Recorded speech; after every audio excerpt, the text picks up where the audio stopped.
I am the Tofu Golem. Please enjoy the video. You start by opening Microsoft Edge and going straight to Settings. Do not waste time. Click the three-dot menu in the top right, then choose Settings. From there, select Privacy, Search, and Services so you control what gets removed. Once done, locate Clear Browsing Data Now and click Choose What to Clear. This begins the actual deletion process.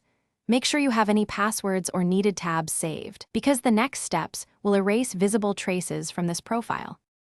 You now decide exactly what to remove and why. Choose a time range, last hour, 24 hours, 7 days, or all time, depending on scope.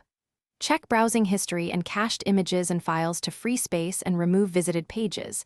Include cookies to reset site logins. If you want a full reset, add passwords and autofill form data, but understand you'll lose stored credentials. Once selections match your goal, click Clear Now. Edge will process and quietly purge the chosen items. Finish by confirming Clear Now and waiting for Edge to finish. You should see the data removed immediately. If history still appears, make sure sync is off. Sign out from your Microsoft account and repeat clearing, because synced data can reappear. Once done, restart Edge to flush caches.